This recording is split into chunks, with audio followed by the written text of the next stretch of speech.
of mystery.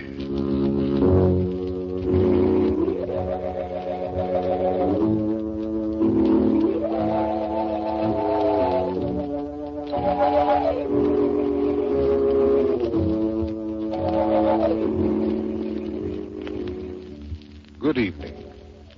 This is Roger Elliott, otherwise known as the Mystery Man, welcoming you to another storytelling session here at the House of Mystery.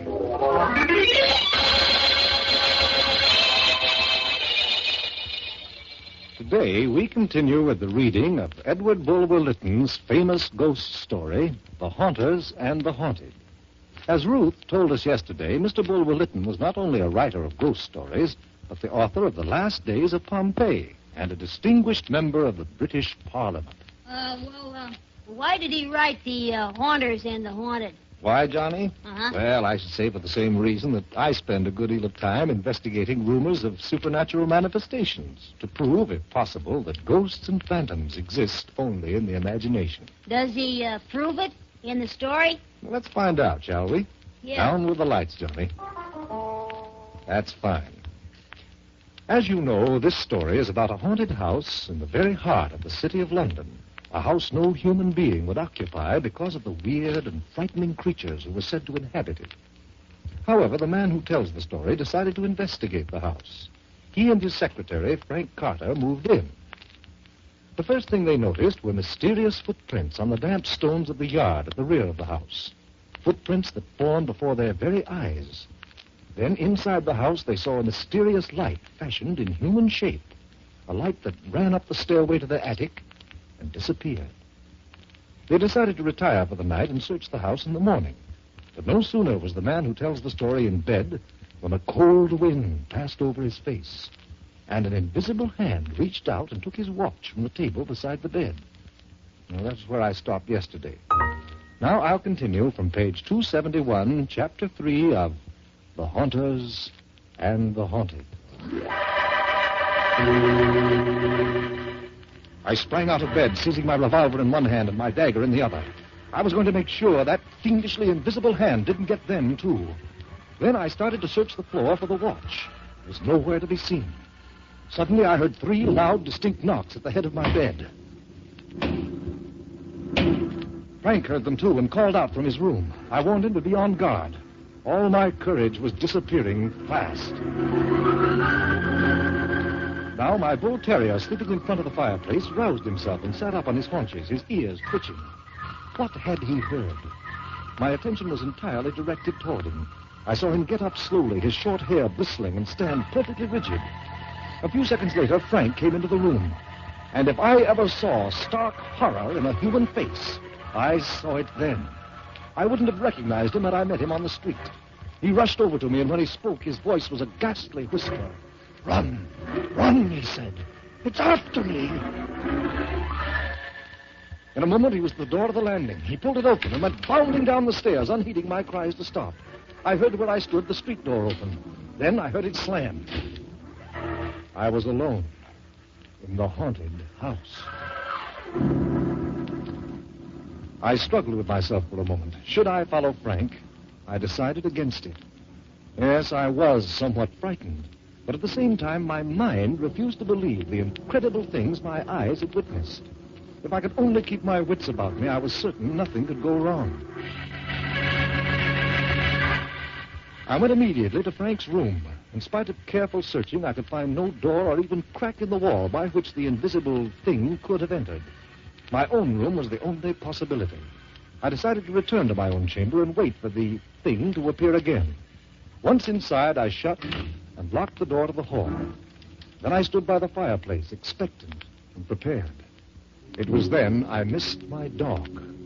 Horror seized me, for he was my only companion now. Looking around, I saw him slunk into an angle in the wall, as if literally trying to force his way through it. I went over and spoke to him. The poor beast was beside himself with terror. His teeth were bared, foam dripped from his lips. And my favorite pet would certainly have bitten me had I dared touch him. And so, though I wanted badly to comfort him, and in fact needed comfort myself, I left him alone. Taking a deep breath, I put my weapons, gun and dagger, back on the table, lit my pipe, and seating myself near the fire, began to read. It was only a few minutes before I became aware of something standing between the page and the light. I had heard nothing. I'd seen nothing. Only a deep shadow on the printed page. I looked up and saw... How can I describe the horrible sight? It was a darkness shaping itself out of the air in an undefined outline. I cannot say it was a human form, and yet it looked more like a human form than anything else, except that it was gigantic, stretching from the floor to the ceiling. While I gazed, a feeling of intense cold seized me. I couldn't have been chilled more by an iceberg. And to this I will swear. The cold I felt was not only the freezing chill of fear. At one moment, I thought I saw two eyes staring at me from that great height. I tried to speak, but my voice failed me. I could only think to myself, it is from fear like this that men die. I tried to get up, but I was held down by some invisible force. An immense and overpowering will was pitted against mine, a will that was as superior to mine as the strength of storm, fire, and flood are superior to man's. And now, as this impression grew on me, came horror. Horror to a degree impossible to convey in words. I knew if I surrendered to it now, I was lost. With a violent effort, I succeeded at last in stretching out my hand to the revolver on the table. As I did so, a heavy blow fell on my wrist and another on my shoulder. My arm fell to my side, powerless. Now, to my added horror, the flames of the candle suddenly flickered violently and went out. I was in total darkness. This was too much. I must break through this horror. With a supreme effort of will, I steeled myself and found voice. Yes, I found voice, though that voice was but a scream of wingless terror. Yet it was enough to break the spell. I rushed to one of the windows, and tearing the curtains aside, I flung the shutters open. When I saw the moon, high, clear, and calm, some part of my fright vanished. I turned to look back into the room. The dark thing, whatever it was, had disappeared, except that I could still see a faint shadow against the opposite wall. My eye next rested on the table. Then it was that horror returned, as I saw from under the table a hand rising, a hand seemingly cut off at the wrist. It was a human hand, an old woman's hand with skin that was parched and wrinkled. Slowly, the hand closed over the two letters that lay on the table, and in a flash, hand and letters vanished. Then, once again, I heard on the headboard of my bed the 3 loud knocks. As these sounds ceased, I felt the whole room vibrate, and at the far end, sparks suddenly began to rise from the floor, green, yellow, blue, and red sparks. A chair then moved itself away from the wall and placed itself at one end of the table. I blinked my eyes. This must be a delusion. When I opened them again, I'd see nothing. But I was wrong. The next time I looked at that chair, I saw, as if growing out of it, a woman's shape, ghastly as the shape of death.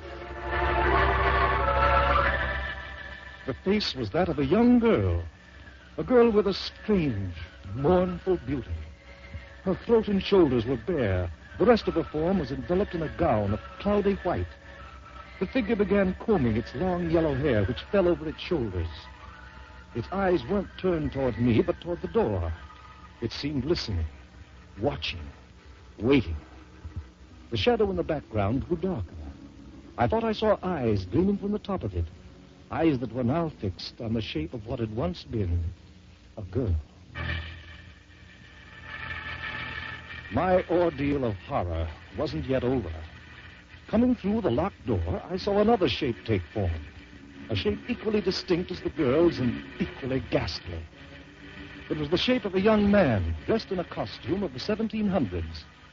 There was something terribly incongruous, grotesque, yes, even frightening in the contrast between the elaborate finery of his dress, with its ruffles and lace and buckles, and the corpse-like look and ghost-like stillness of the creature who wore it. Just as the shape of the young man approached the shape of the girl, the shadow suddenly darted from the wall, and for a moment all 3 were enveloped in darkness. When the pale light returned, the two phantoms were in the grasp of the shadow which towered above them and kept them separated.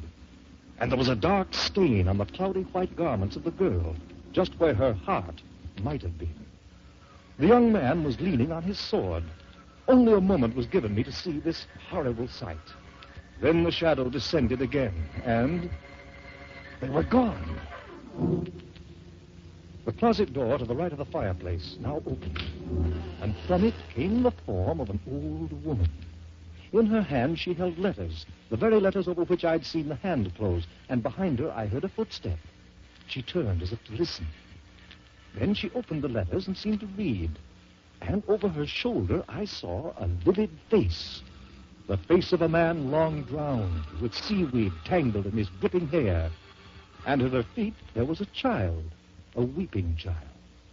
Even as I stared with unbelieving eyes at this fantastic tableau, the wrinkles and lines in the old woman's face disappeared, and it became the face of a young girl. Then once more the gigantic shadow darted from the wall and blotted out the whole mad scene. Nothing now was left but the dark shadow, and on that my eyes remained fixed. Suddenly, bubbles of light began to dance once more, shooting from the floor, bubbles of every color and shape imaginable. Sometimes I felt myself touched, but not by them. Invisible hands touched me. Once I felt the clutch of cold, soft fingers at my throat. I was still conscious that if I gave way to fear, I might never emerge from that house alive. I knew that there was a will working against me, a will of intense evil, which could easily crush my own. I determined not to surrender. Marshaling all my strength, I started to concentrate on fighting it out. But it was an unequal struggle. As the dark shadow started moving toward me, and a great burst of colored flame shot its terrifying bolt, I fell senseless to the floor.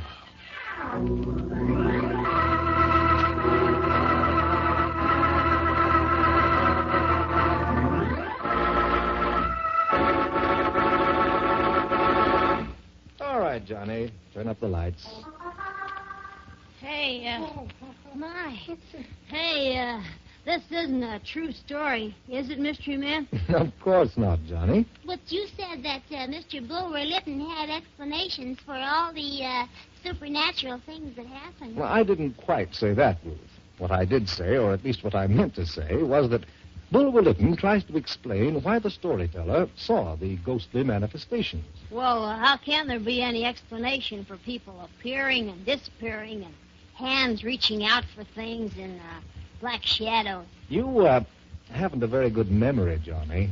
Remember the story of the haunted lighthouse? Sure. Remember how there seemed to be no logical explanation for the voice that said, "You'll die too"? Oh, yeah, but that was the wind.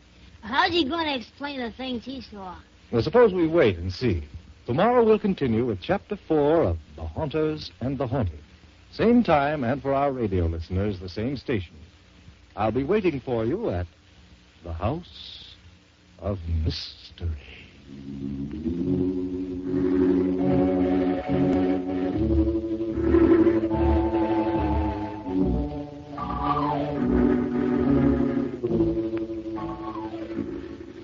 This is Roger Elliott, your mystery man, saying good night.